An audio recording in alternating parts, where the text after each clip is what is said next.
Hello, everybody, and welcome to the WDW Fan Zone Show. Tonight, we've got Just with the News. John is here. Darlene, are you sober this week? Yes. And we've got Darlene here, and I am Stuart, and we're going to get right into the news right now. Hello, everybody. Here's the news for the week.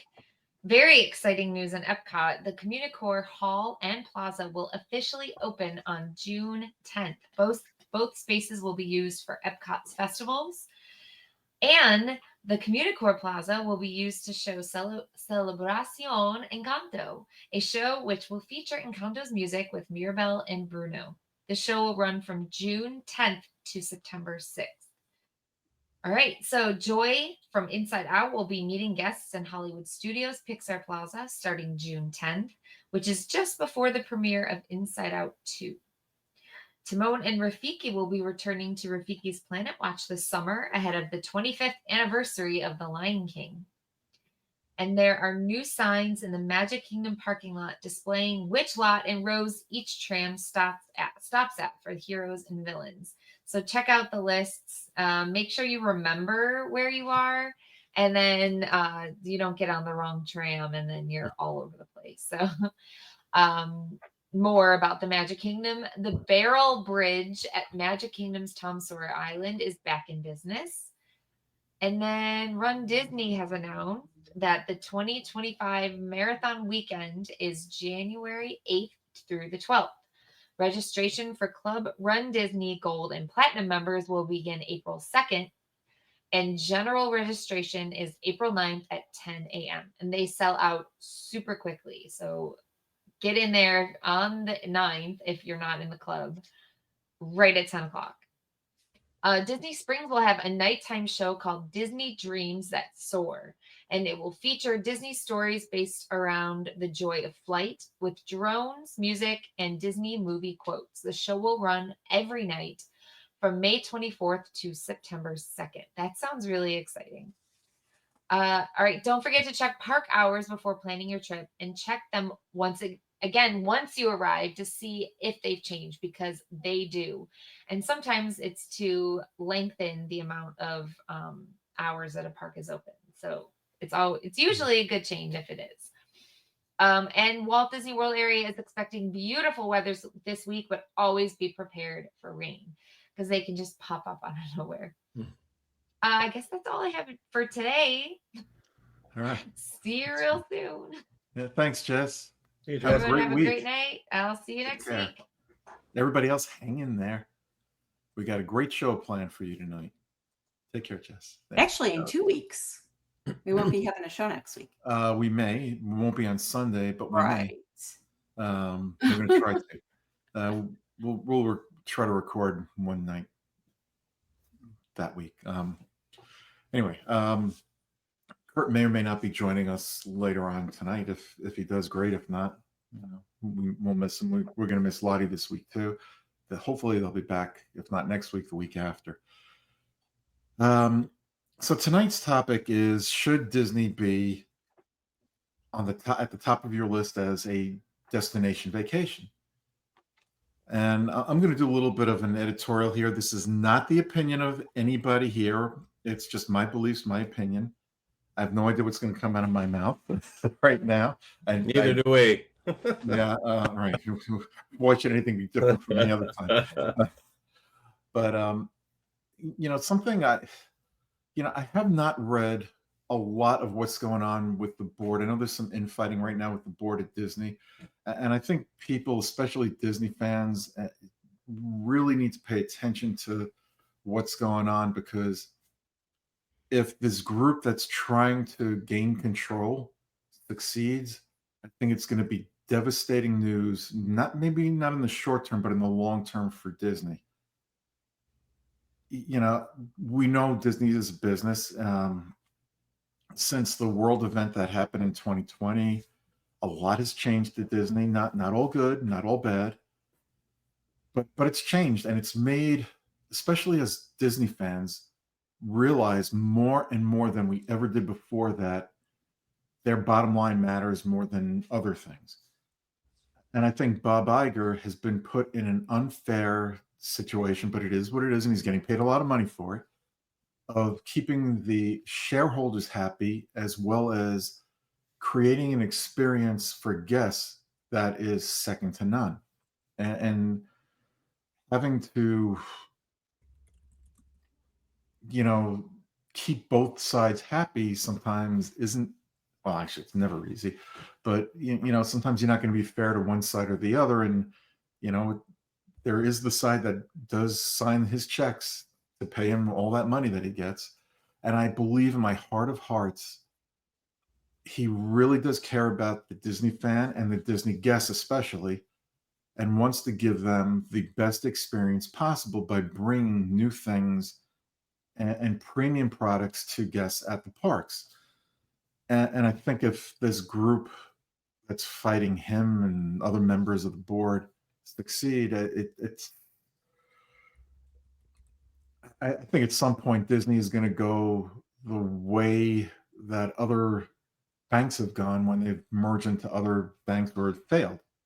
I just think they're going to look at it as a business, not care about anything else. And when you look at something as a business and you don't care about the people that are paying for that service or experience, you will lose them in time. We know Disney's gotten very expensive and they've outpriced some people now. They're, you know, I'm not going to get into much detail, but the VIP tours that they offer is for a certain sector of the population that can afford it, and it's priced out a lot of people who can't. But I think what the people who are taking those VIP experiences don't understand is they're missing out on a lot of what the Imagineers created. And we'll get more into that in the show as we go on. Because they're skipping the queues, which we talked about last week. The best queues, our favorite. They miss a lot of that because they're paying to get through the attractions and everything quickly, and to avoid the lines. Well, that's the price you pay. And it's a hefty price. And is it worth it?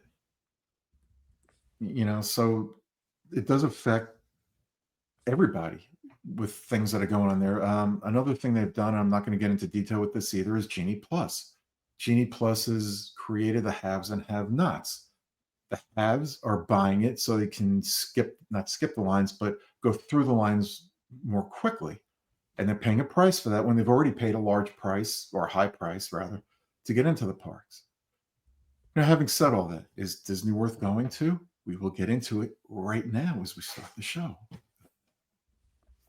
Oh, you guys can chime in if you agree or disagree. I just wanted to get that out there. Like I said, that's my opinion only.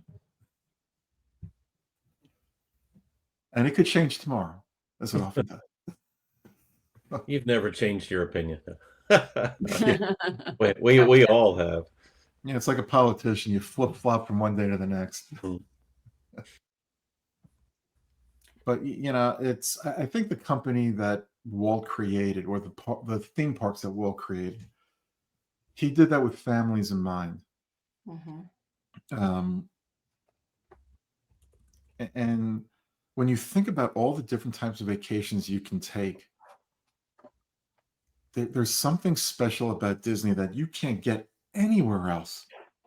And yes, things have changed, and it's not the same park it was 5 years ago, 10 years ago. But does it really have to change that much for people, other than the long lines? We can't get away from that. That's going to be there. And there are ways, like I said, there are ways to get around. You buy Genie Plus, you can get around it. Well, I think that's the biggest. Well, you talked about cost, and certainly cost is one of the biggest challenges for guests. Mm-hmm, but yeah. I think for the guests that can afford, whether it's once every year or once every 5 years or more, I think for them the biggest challenge is the lines and the length of the queues. Mm-hmm. because of lots of things, including popularity and attraction breakdowns and and lack of popularity. So when attractions become less popular over time, then people flock to the more Hmm. in demand attractions, and then those queues become longer. So yeah, I think that's the biggest challenge to guests who are actually in the park anymore are the length of the queues. Yeah, and you know, the lines even before Genie Plus have always been, and I don't want to say problem, an issue with guests. Always, if it's a 10-minute wait, somebody's going to complain. If it's a 20-minute wait, a few more people are going to complain. When it's an hour-long wait, a lot more people are going to Yeah. complain. So it's going to happen. I think with technology, and we've discussed this on previous shows, um, it becomes an even greater challenge to they're bringing us a greater experience, but with that greater experience and the new technology they're using, it's not so much that things break down, but they have fail safes. Like, so if somebody is told, okay, do not wear your hat on this attraction, and they don't listen and they put the hat on, like Rise of the Resistance, and it falls out, it automatically will stop the attraction. Yeah. And that Because happens a lot. because safety is their biggest Concern. foundational Mhm. keystone for Mhm. Disney Disney cast members is the safety of the guests. Yeah, Mhm. absolutely. Yeah. Um, do I think there are ways they can change what's going on in the parks in turn. You're not going to get rid of the lines completely, but I think there are ways they can reduce it. But I don't think they're going to anytime soon, if ever, because it will affect their bottom line. And at the same time, I think they need to find a way.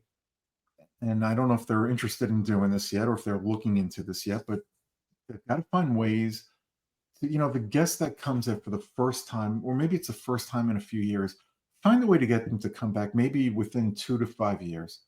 Don't automatically write them off and say, we don't care because there'll be other people coming. So it doesn't matter. Try to get them back.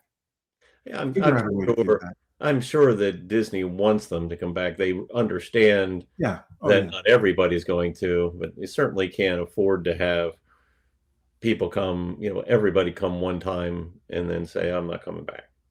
Right. Right. Yeah. I mean, that's the big thing nowadays. Years ago when we would come down, there would be an offer on the table in your room for a bounce back, Yep. to book another trip. Maybe they should go back to that to Yeah. to to entice them to come back. That's similar to what cruise lines do. You go on a Yeah. cruise and they give you an incentive to book that cruise then and there. Yeah. Exactly. Disney has a bank for employees. Maybe they can set it up where they will allow guests that are coming to set up not exactly like a vacation account where they can book another trip and pay it down through that vacation account. So, each month they have to make, let's say, $100 payment till their next trip. I'm Hmm. throwing out numbers. I'm sure for some it'll be a lot more. Maybe for others it'll be less. So you're paying your vacation down, and at the same time you've already booked that next trip, so they know you're coming back. Yeah. But that's not the topic. Well, yeah. I do have I have a list of things that I put together that I think are factors for why Disney fans or why any guests come to Walt Disney World or come Mhm. back to Walt Disney World. Hmm. The thing that I had at the top of my list was brand affinity. Oh, absolutely. Oh yeah. Absolutely. And that includes the characters, I assume. Hmm. Absolutely. And it's increased over time. Hmm. So with the additions over time of Pixar and Marvel and Star Wars and even Fox. So they have opportunities to continue to expand, and they do continue to expand what Hmm. they have.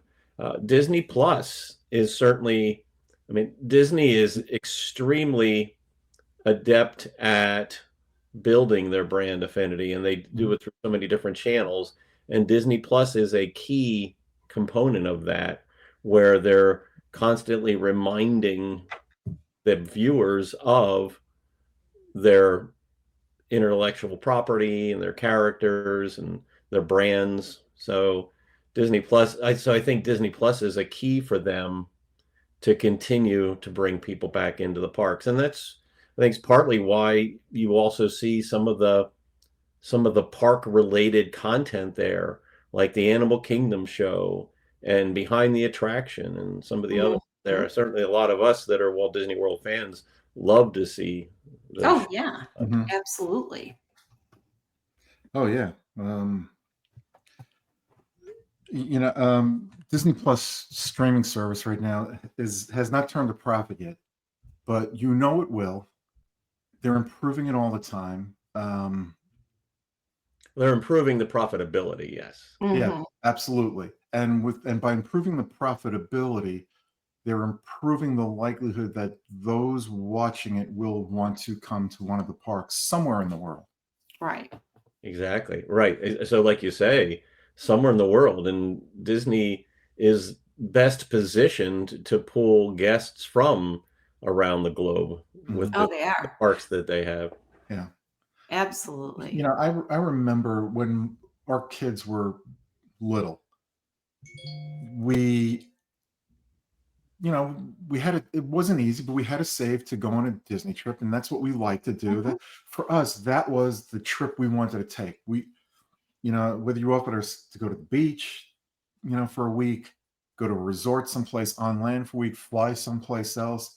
It was Disney because of the brand affiliation that our kids had and we had with the product. So but it was more affordable then for us. So we would scrape our nickels together and we knew, okay, we can go this year and we're going to stay here. Maybe we can't go next year, but we'll go the year after. And we were able to do that. I think it's more difficult for people to do that today, but I think the draw is still there. A great family vacation for when I say family vacation, I'm talking about a family with children is Royal Caribbean. There's a lot to do in there, and there are other cruise lines too. Disney Cruise, if you're into the characters, it's also very expensive. Disney, you'll get a lot more for your buck on another cruise line.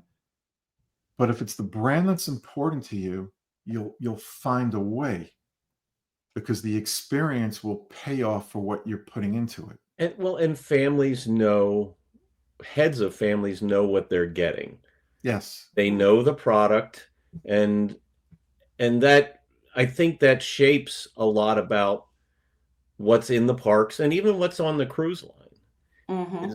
Mhm. And certainly Disney Plus too. Disney Plus has challenges of balancing what is family friendly content while also expanding for other members of the family. Mhm. Mhm. So you're talking about seeing Deadpool on Disney Plus.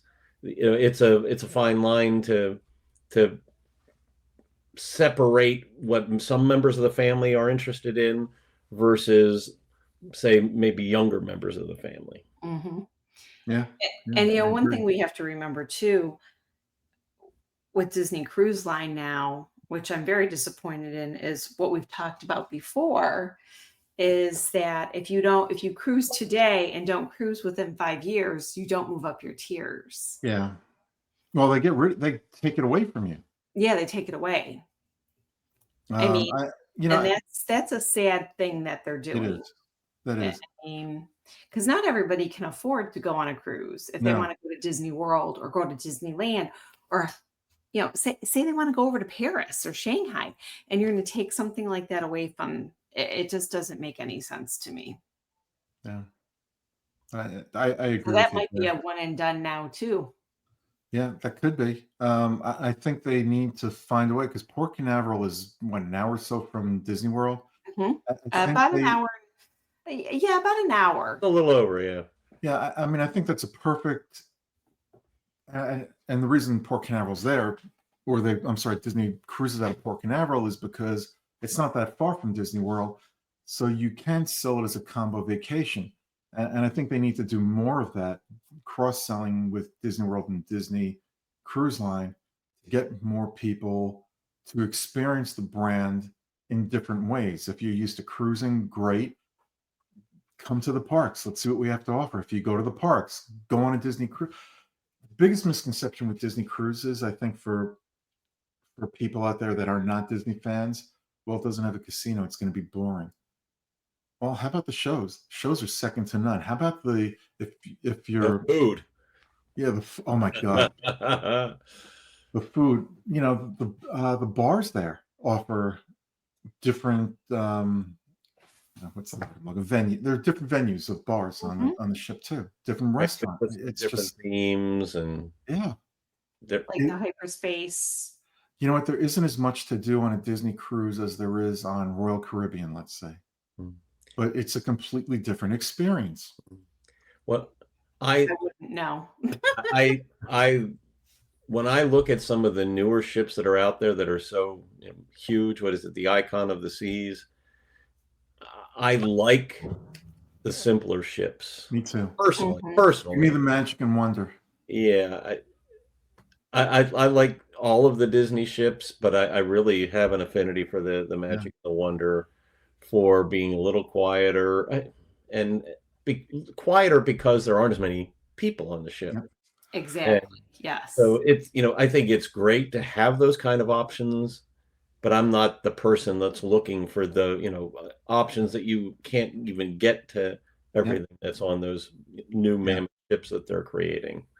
You're right. We're trying a celebrity cruise soon, and I'm doing that because I want to see. There's not as much to do on a celebrity cruise as there is on Royal Caribbean, so I want to see if it compares more favorably to Disney minus the characters. Mm. I don't know how the shows are going to be. I can't imagine. I can't imagine any shows on any cruise line will be as good as the ones on Disney. I just can't. But I will see for myself. But when you do go on those Disney cruises, I remember the first time I went on, I had never been on a cruise in my life. Same here. So I took a shorter cruise, just wanted to make sure it was something I was comfortable with. But even though it's very different from Walt Disney World, it was comfortable. It was Yeah.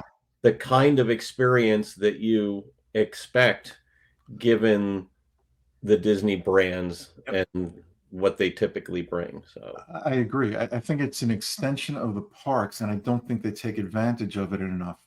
I think, I mean, part of it is because everything is so expensive now. But I really think they should try to find a way to take advantage of that extension to draw people in or over there. they may be able to do that more with the addition of 2 more ships. Mm-hmm. So once they get the Treasure and the Destiny online, they have more flexibility to move ships different places. When you only have 4 ships and you're trying to orchestrate them all around the world, it's very difficult. Yeah. Mm-hmm. You know what, John? I got an idea for you. John just put up a question of the week this week on the app. Maybe for next week you put up, what do you think about the name Destiny? Do you like it, or would you prefer a different name? Because Well, it's going to be a yes or no. It's going to be a Right. yes or no. A yes or a no. Do you like the name? You like it or don't you? Yeah. I think most people are going to like it. Yeah. I don't dislike it. As we were talking in the pre-show, it was a name that had not even occurred to me. Yeah. Yeah, no, me either. Which is the first time with a Disney ship name. Yep. And it was one that I hadn't even considered before. Yeah. So. I agree. Still excited though. Yeah. Yeah. As well you should be, as well as we all should be. Some of the things that still draw people to the parks and should, and as a number one vacation destination, is what the parks have to offer. Like think of a theme park outside of Disney that has world-class restaurants the way they do. You can't. I defy anybody to come up with a theme park or a resort with a theme park that has quality food the way Disney does. Go ahead. And the options, there are so many options, and that, as we discussed, Disney brand and the brands that they have, their food fits well in. They got so many options. They've got unique themes, but they also have brands that fit into their themes, and so many options. And it's counter service and sit down. Yep. Right.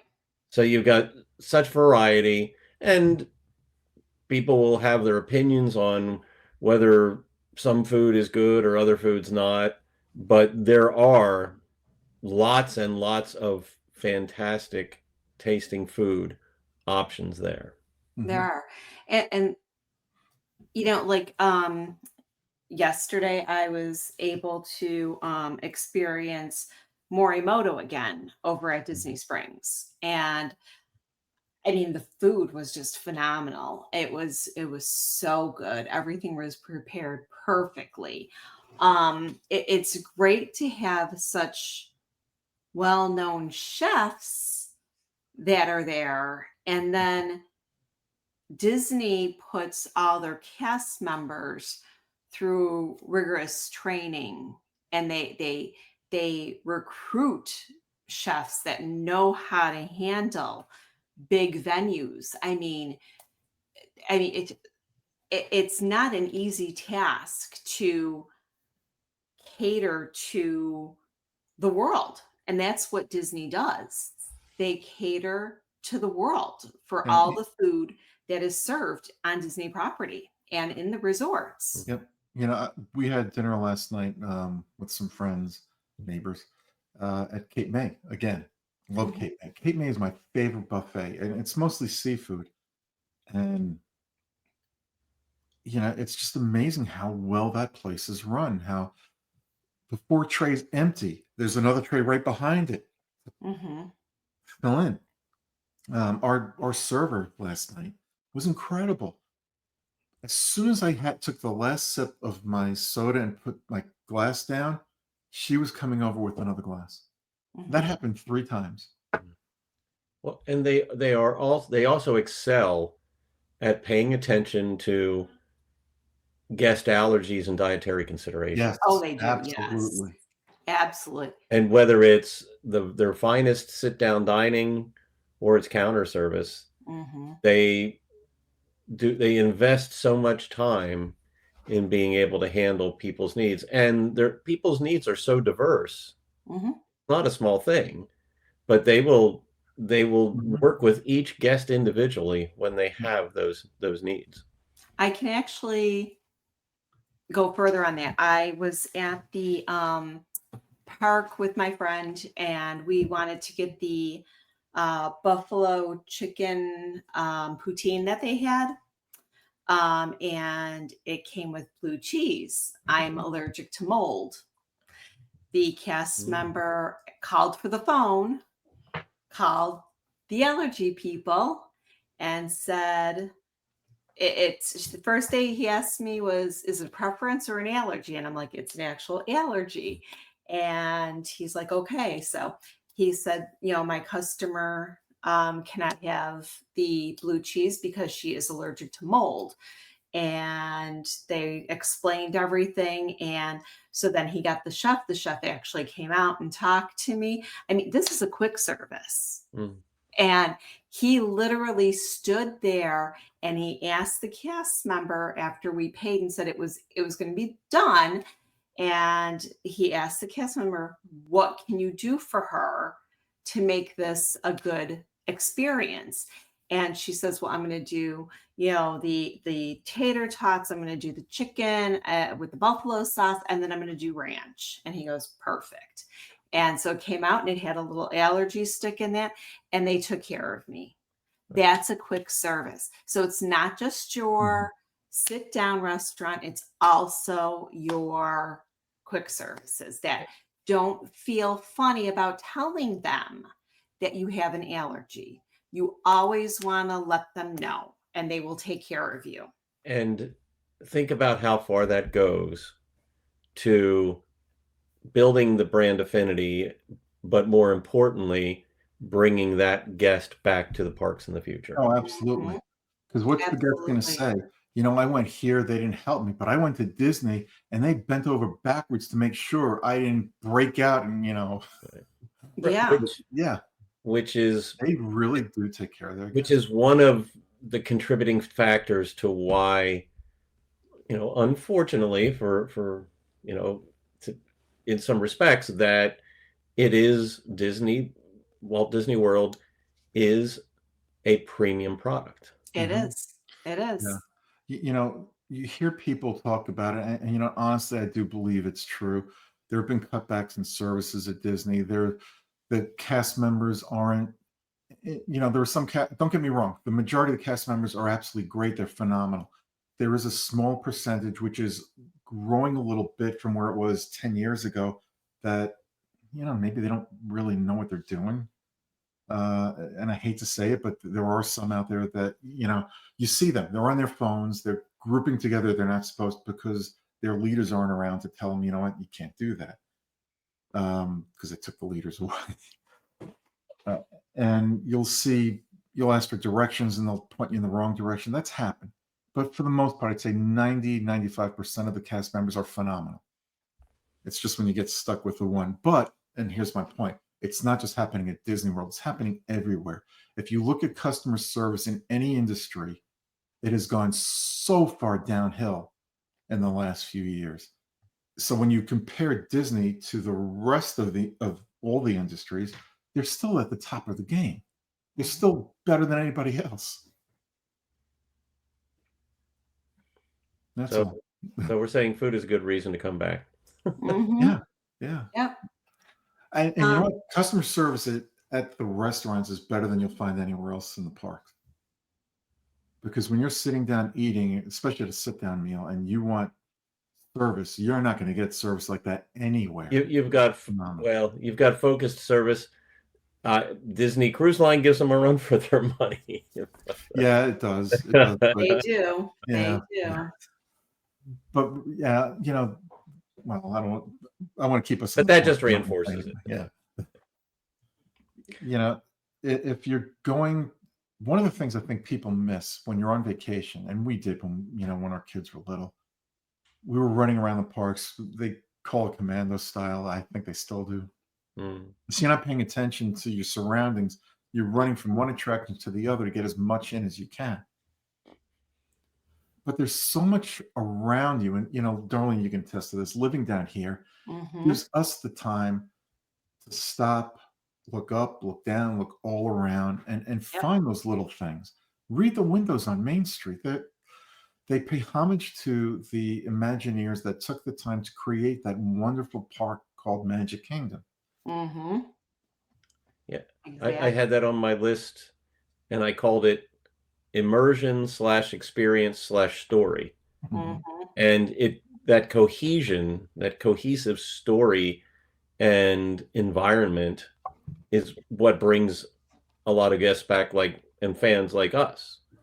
So whether it's the depth to which they go to build an attraction queue, which will help keep you occupied while you're waiting in line, or it's the story that's built into an attraction. So any attraction has some story, and the resorts have a story to them. The food carts often have a story to them, or some of the newer experiences like Journey of Water with Moana.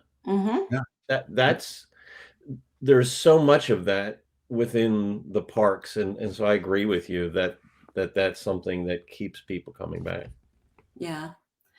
And I think merchandise is a big thing too. I know a lot of people that love coming to just shop and get things that are park exclusive or resort exclusive. Or to call on eBay. Well, if you look, something that reinforces that is if you look on eBay, you see so much park merchandise for sale because there's a demand for it. Yeah. Don't look, I'm going to give people a word of advice.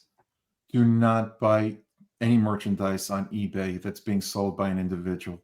It could be somebody who's jacking up the price to make a profit. It could be a fake. Do not take that chance. It's like, don't give them a reason to continue doing what they're doing, please. Yeah. Another thing that I think that is big that people want to come back for are the holidays, the holiday festivals, the Special events. special events, the concerts that are going on now and in the fall, the art show that just was, the topiaries that are now, the food and wine that's going to be served in the fall, and the Christmas and Halloween or Halloween and Christmas Okay. decorations. Actually, right now, you still have time until Sunday to see the Easter eggs at the resorts. Yeah. I saw them last night at where's that? The beach club. The beach club, yes. Well, is another reason for coming back, because visiting Walt Disney World during the Christmas holidays is unique and different from visiting it during Halloween, visiting it during Flower and Garden. So Mhm. it's just another reason to come back, because without even having a new attraction, Right. there's a big difference in what you experience. Exactly. Yeah. I would include Run Disney events in with that. Oh, yeah, You definitely. just talked about, or Jess was talking about, making sure that you get online to register for Marathon Weekend the moment that it opens. Yeah, Those no crazy runners. Oh my gosh. no matter how much they charge for no matter how much they charge for the the Disney Run marathons, they sell out immediately. Mm-hmm. There is no, I mean, as a runner, and I like to get inexpensive races, but usually when I pay for an inexpensive race, the experience is requisite to that price. So I like the additional things you get, the medals, the shirts, the fact that you're running through the parks, the characters that I can get pictures with. There's so much that's added to the experience, and it's not for every runner, but me as a runner, that is one of the big reasons why I love Disney races. Yeah. What would you say to the family that has two preschoolers and they've never been to Disney World and they want to go on vacation? They can afford it. How would you sell Disney World to them? Just what we've been talking about, or would you add anything else in there? So one more time with the scenario. So It's a family, let's say two, maybe even three kids, preschoolers, haven't been to Disney World. Kids love, I should have thrown this in. The kids love Disney. okay, yeah. They can afford it. How would you, but they haven't pulled the trigger on a vacation. How would you sell them on that? You know what I think I would do is I would show them, if you've got them, I would show them pictures from another family experience. So some other family, somebody else within your family that's been there recently and has had their kids there and has pictures of the experiences that they're having, whether it's dining or seeing characters in the park or being in front of an attraction or being excited, or social media posts where somebody in the family tells them, oh, we're getting on a plane today to go to Disney World, to show them that excitement of those kids. So share with them what others are experiencing, especially people that they know that have done it. Yeah. When our kids were little, they watched the Disney Channel, and you know what sold them? They loved they loved the shows that were appropriate for their age group on the channel. But you know what they loved just as much? Seeing things going on in the parks. Remember, what was it, Inside Out? That was on. Oh, the back then? Walt Disney World show with J.D. Roth and Yes, her name. I forgot the name of the show. I thought it was Inside Out. Maybe I'm wrong. Walt Disney World Inside Out, right? Back in the they love watching that. That alone sold them on wanting to go. Sold me on going back. Yeah. And it's a shame they don't have something like that on Disney Plus now. New shows just like that. Yeah, we as Walt Disney World fans have talked about that. I don't know of any Disney fans that are friends of mine that wouldn't love to see that kind of show. Yeah. It's the commercials. That's another thing that sells. Parents are watching a show with their kids, or their kids are watching. Mom, Dad, come here, look. Want to go?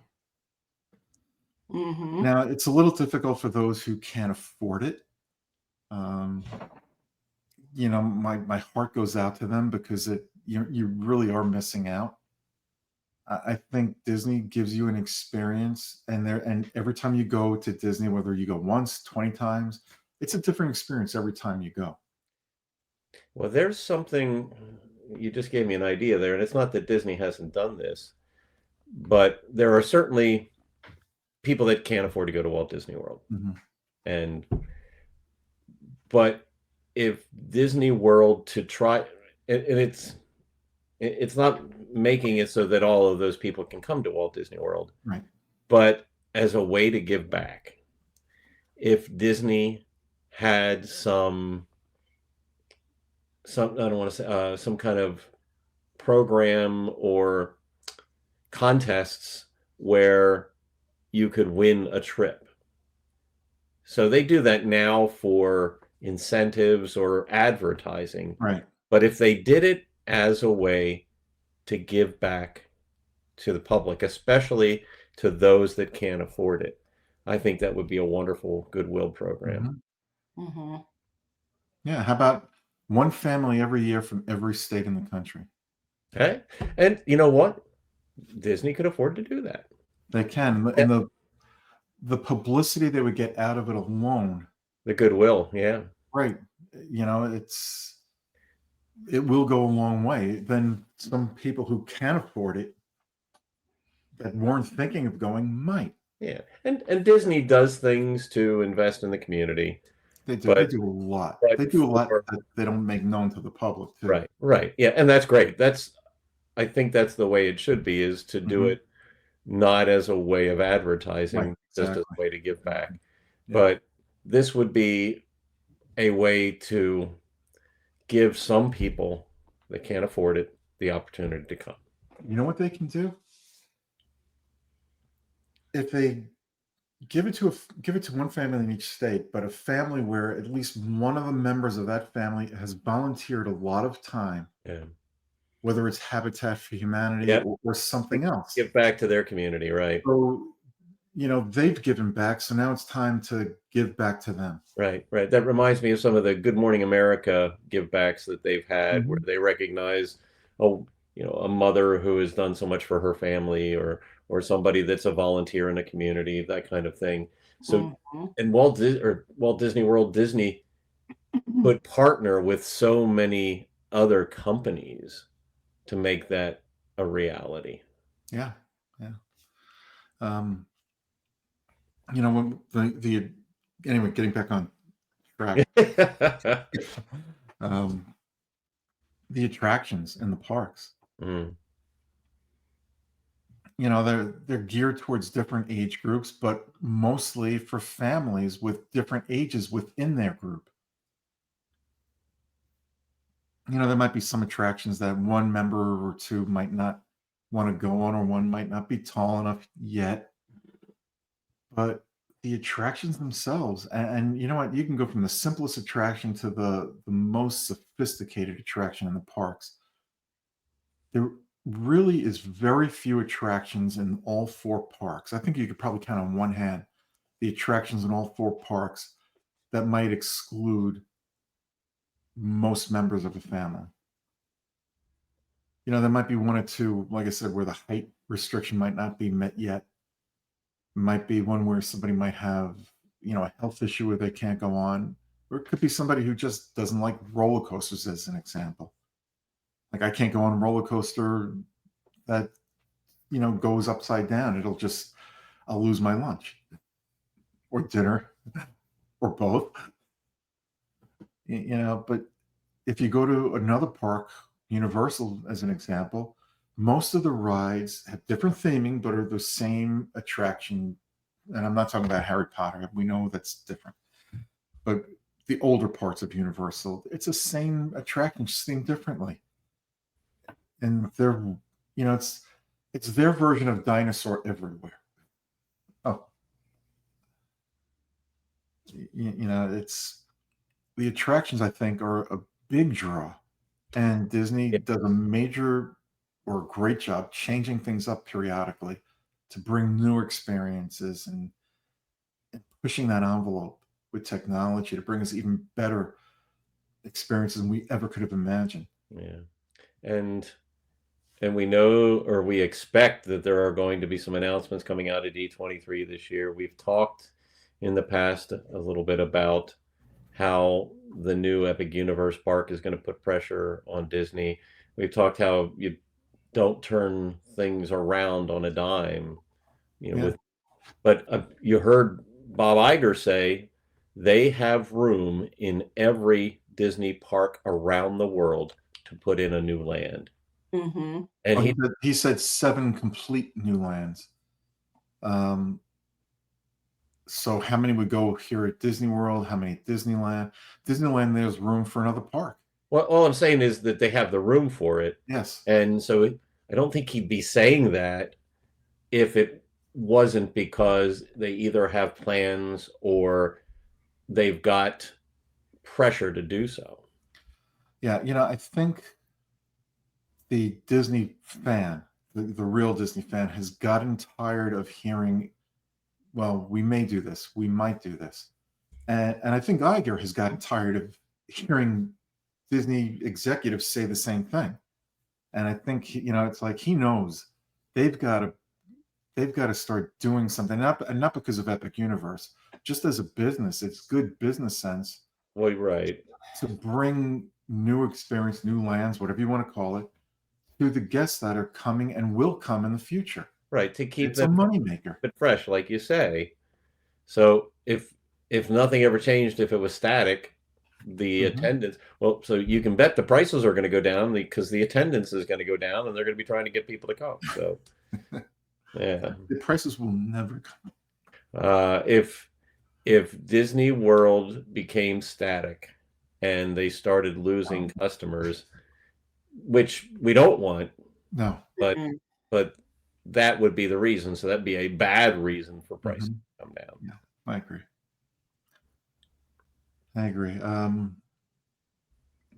It's, yes, you can spend less on vacations going elsewhere. You can have a good time going on vacation. So a lot of people Absolutely are planning on doing not staycations, but vacations closer to home because money's tight. Local theme parks. And, yeah. But you're getting what you pay for. Yes, Disney's very expensive. Is Universal cheaper? No, it's not. Maybe SeaWorld's a little cheaper, but it's not cheap. Legoland is there, but it's off the beat. When I say it's off the beaten path, it's not close to the other theme parks. It's not close to a lot of activities. Is that off of I-4 or I-528 or yeah? Where is Legoland? It's in Winter Haven. Winter Haven. Okay. Yeah, so it's about. Which highway is it closest to? About 40 minutes from me. Yeah, so. And I'm about 25 to 30 minutes from Animal Kingdom. So how about the airport? You're about the same as I am from the airport, 45, 50 minutes? Yes. In different directions. So it's probably about an hour and a half from the airport. Legoland. But what else is there to do? You do Legoland in a day or two, then what? Well, okay, so I've been to Legoland, and Legoland does have a hotel. So you could. A hotel. Huh? One? That I don't know. I did see a hotel there. We did. And there's a Motel 6. My family. I have no idea. My family stayed with me. So we didn't stay at the hotel because we could commute back and forth. But there is a hotel on property. So what you could do is, like my husband and I, the one time we came down, we stayed at Disney for a few days. We went to Universal for a few days. Then we came back to Disney. So you could definitely do that. Do a few days at Disney, go to Legoland for 2 days, and then come back. I know people that actually do Disney and go then to Busch Gardens and come back. Yeah, but my point, darling, that was my point was that you're not going to get the same experience elsewhere. No, you're not. The other parks is a lot different. Yes, Universal has Harry Potter Land, but nothing else, if you ask me. But then again, I'm not a Universal fan. As a matter of fact, I don't like Universal, Mm. which is why I don't go. I Right. do like SeaWorld, but I don't go because it's just like, it's the kind of thing where if I went to SeaWorld once every 5 years, I'd be satisfied. With Disney, if I don't go often, and when I say often, well, I'm living here. If I weren't living here, if I were living up north or someplace else, and I didn't go at least every other year, I'd be miserable. I think Disney has so much to offer, despite everything else that's going on. Yeah. Well, you're apparently not alone, based on the Yeah, the attendance. yeah. I don't know if it was somebody here or if it was somebody here being one of you guys or Waddy or Kurt or someplace else that I heard this, but somebody suggested taking Legoland and putting it somewhere on Disney property. You know, I think that would work well because there is a Legoland in Disney Springs. I think they could incorporate that, if The not like, within the parks, as another park, yeah. as Mhm. another reason to keep guests on property, number one, and another reason to give people something different to do than what's already there. Which, trust me, if you spent a month on Disney World property, you couldn't do everything. Yeah, No. the challenge I think with that is the investment in infrastructure. I Yeah, mean, right. Who'd pay for it? they don't go off and create, at this point, they haven't decided to go off and create their own fifth gate. So to put that Yeah. investment in infrastructure in a third party park, it's just not going to have Oh, a return I on it. don't. I do believe there will be a fifth park. I don't know when. I Yeah. think there's too much to build within the parks for them to start a fifth Yeah. gate. Yeah, we've had many discussions about And that. I've changed my mind on that too. At one point, I thought, yeah, they've got to do it. It's like, no, they don't. They really don't. I forgot what else I was going to say. I don't know. Yeah. Well, I have another reason why I think is a draw to have guests come back to Walt Disney World, and why it's still a preferred family vacation, and that is kids who grew up going to Walt Disney World and now they're adults and they've Mhm. family and they've got kids. I see that with my own family, Yeah. with nieces and nephews, and yeah. My daughter, who is not married yet, doesn't have kids yet, grew up Disney. We Mhm. went out, several times during their childhood through young adult. There was a time, I would say, when she became an older teen, the college year. I'll call it the college years. The college years. And I don't know if this is true with most families, but it is with my family. In the college years, both my kids didn't want anything to do with Disney. Nothing. Mm. Well, those college years are over, Mm. and now my daughter geeks out like you would not believe when she comes to visit us to go to. She's got to go every time she comes. Most every time she comes. They realize what nostalgia is now. Yep. Mm. Yep. They miss it. They know it's something. It's an experience they can't get anywhere else. You walk down Main Street, even if I don't care if it's a 2-year-old. I don't care if it's an 85-year-old person. There's something so special about walking down and just walking down Main Street, whether it's the characters, a parade, or a float that comes by. It just gets you. It's just like it hits you right in the heart. Just the music walking into the parks gets you. Right. Smell of the popcorn. Or it's me. I don't know about anybody Yeah, else. well, Me. that's what helps. We talk about immersion and experience the story. Music is such a big part of that. And you Mhm. talk about nostalgia as well. Yeah. It helps. It's just one of those threads that pulls it all together. The ties that bind. I think Yep. Bruce Springsteen wrote a song about Yeah. that. Yeah. Oh, by the way, I have a pet peeve I want to get out there now. Not a pet peeve, a complaint. Southside Johnny's playing in Tampa in April. Come on, Disney. You couldn't get him to do Garden Rocks for a night or two, please. No. How did you find that out? I'm a Southside Johnny fan. I look to see where he's playing all the time. Are you gonna go? I don't know. Well, I don't know if it's sold out yet. I don't know. I'm thinking about it. It depends on where in Tampa it is and how far. If it's like an hour from where I am, maybe. I think he's playing at the Hard Rock. What day is he? What days are I think this? it's April 17th and 18th. I'm not sure of that, but Really? I think it is. 17th is a Wednesday, the 18th is a Thursday. Yeah, I have to. Yeah, let me look it up quickly. Yeah, Sorry, folks who are watching. Some people out there are probably going like, "Who's Southside Johnny?" and the Asbury Jukes. Yeah. Yep. Oh, can't forget the Jukes. So the 18th, 17th, and 18th. Yeah, it's a Wednesday and a Thursday. I have an event on the 18th, so that's why I know what the 18th is. All right, let's see. If fans are really bored, Yep, April. Oh, I'm sorry, just the 17th. just the Oh, 17th. that's the 17th. Just the 17th. Yeah. I closed just in honor of Stuart. I closed one of our shows out with a Southside Johnny clip from a song. You remember that? No, sorry. Okay. Was it having a party? I think it was a quick medley. I think there were 3 songs. Oh, I don't remember. So I think having a party was But part you of have to remember, I'm old, and it's like I don't know what I had for lunch today. it. Yeah. Oh, It means it's getting senile. what's one of his other well-known songs that has a woman's name in it? Oh God, there's "Talk to Me." There's, which was written, I think, by Springsteen. There's "Hearts of Stone." No, that has a woman's name in the title of the song.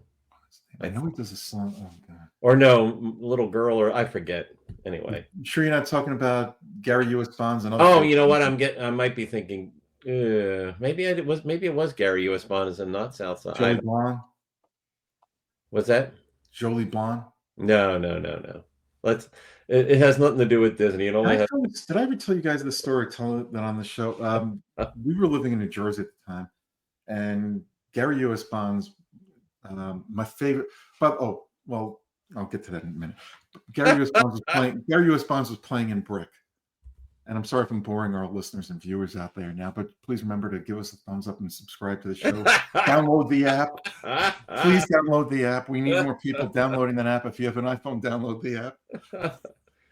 He was playing in Brick, and we went to see him, and they were selling his latest CD there. So I had to buy it, of course. And my daughter, who was a little bit of a nothing at the time, I think maybe she was 5 or 6, I don't even know, came with me to get his autograph because I needed her to come with me to get his autograph because I couldn't do it on my own. So she's holding. I'm very shy. So she's holding the CD to get his autograph. And not only did he give one, he gave 2 on the records, the CD sleeve. And he had very nice things to say about my daughter. He spent a couple of minutes talking to her, and it was as cute as could be, just seeing her, not even knowing who this guy was. But she enjoyed the show, and I think maybe that helped because she was telling how great he was. And I think I did having a party, but I did do This Little Girl from Gary U.S. Bonds one time. Yeah, This Little Girl is, which was written by Springsteen. Right. And you know how, Springsteen is my favorite rock and roller of all time. But guess what my favorite rock and roll song of all time is? I'll give you a hint. It is not a Springsteen song. Really? It is not. Never. My favorite rock and roll song of all time. Is it a song from New York or New Jersey artist or not? New Jersey artist. Well, I don't know if he's originally from New Jersey, but they're affiliated. It's one of the artists I've mentioned tonight. Okay. And it's not Springsteen, so that narrows it down to 2. So it's either Southside Johnny or Gary U.S. Bonds. Mm-hmm. Gary U.S. Bonds. Yep, but what's the song? I'll give you a hint. It's currency. It's got a form of currency in the title of the song, but it's nothing about currency. Oh no! I said out of work. No clue. That fits me fine. But then again, yeah. 2:45. I was just gonna say 2:45. Okay. Yeah, 2:45. His favorite rock and roll song of all time. Second is Born to Run. Okay. No, actually, I'm sorry. I take that back. Growing Up, then Born to Run. Mm. Those are my top three. We dance till 2:45. Yep. Yeah. I'm So not going to sorry close if I the show bored with anybody out there. just so that people are, hold on to the end here. Yeah. I can't imagine what you're going to do tonight. He's going to give us not just one song, not a medley. He's going to give us a full concert tonight. I would not do that to you or to our listeners. Well, why not? They'd probably enjoy that more than the show. Oh, God. Yeah. I don't know if I said this on the show recently, but what I use as my closing at the end of the show is not planned. I don't know it at the start of the show. Many times I don't know until the show's almost over, but yeah, that's the way to do it. I have to go out there and see if I can find another podcast co-host that comes up and does some little Disney snippet. I don't think there is. Now, you guys know what my favorite rock and roll song is of all. What's yours? Oh gosh, You too, darling. I don't have a favorite. I have so many favorites through the years. I know what your favorite theme park song is. Oh yeah, it's a small world after all. Oh my.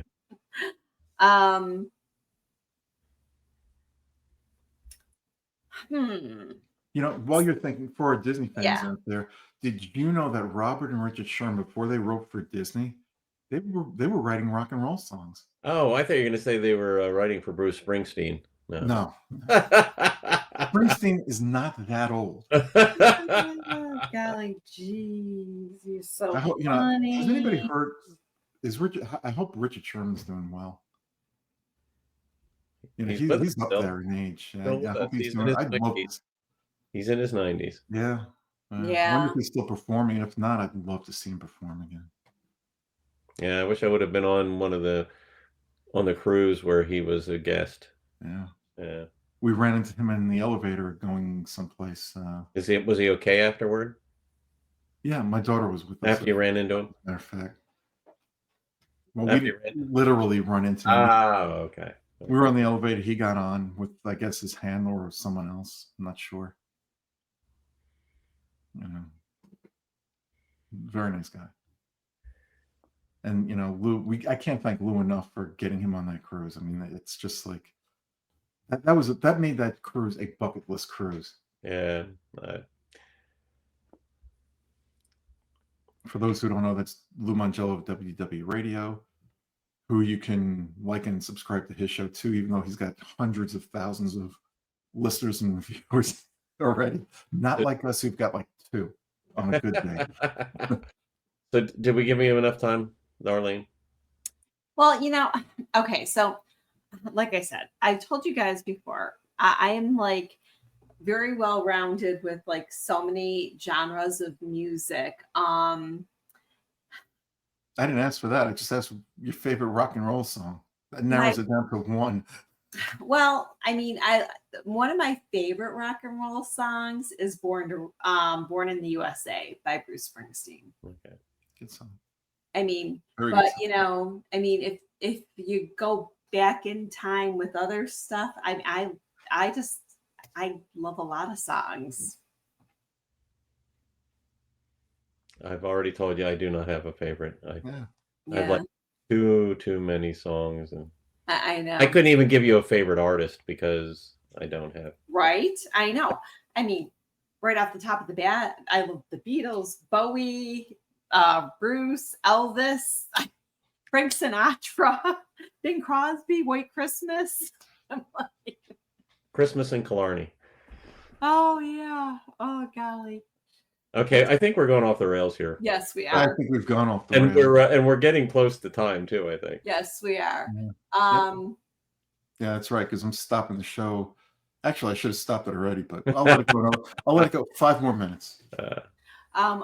One last thing, people come back also for the theming of the resorts Absolutely. because they are Absolutely. comfortable and love to come and stay in a comfortable resort, no matter what it is. I mean, I have family that'll come back to Pop Century and Disney Art of Animation.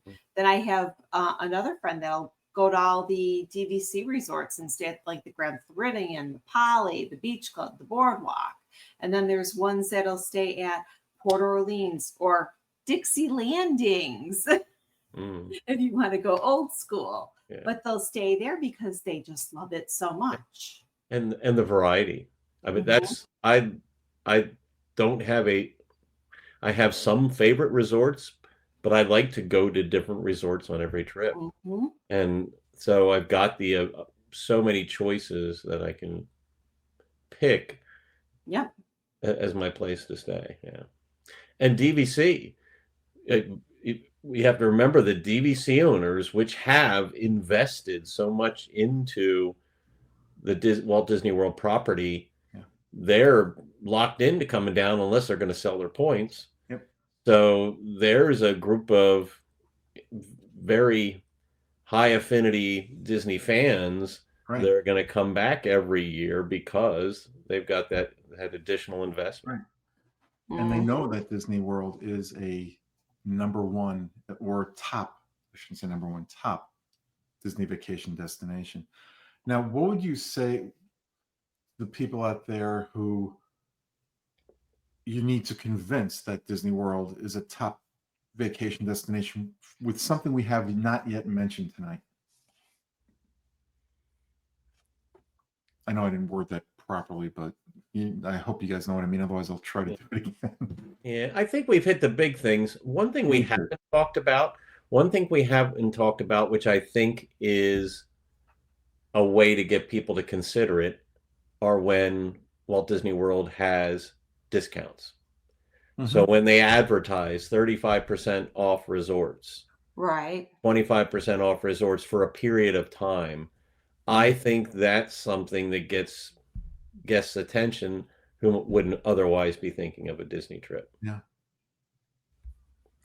All right, before we get out of here, if you could do, now this is, it's on topic, but a little off topic. If you could do one or two things to get people, not into the parks, but to get them to come to Disney World, what would it be? That Disney does not offer currently, that you think would be something beneficial to Disney and the guests? Something new. Well, not necessarily new, something they don't currently offer, but something that would be beneficial to Disney. It's something new for Disney, Walt Disney World, you mean? Or something that maybe they did once offer and don't anymore. Oh, okay. I don't want to limit you to just something. Oh, okay, okay. E-ride nights, where they used to have for $10-15 you could come into the parks after hours and get on some of the top attractions, and I think that would be a big draw, especially for Disney fans. I don't think it'll ever happen again, but no, I don't think so either. I think what they're doing now is the direction they're going in, where they're having the after hours events where they're charging you.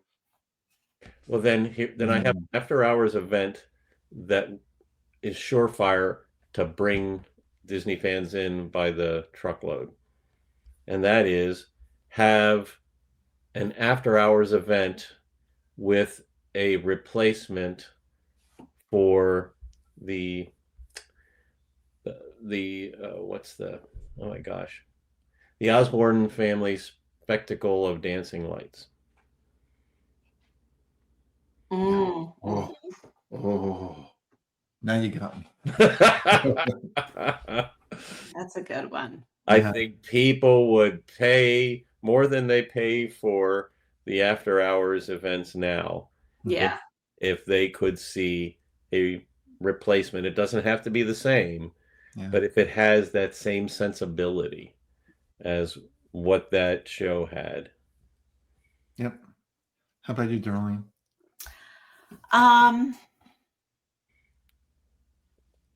Golly.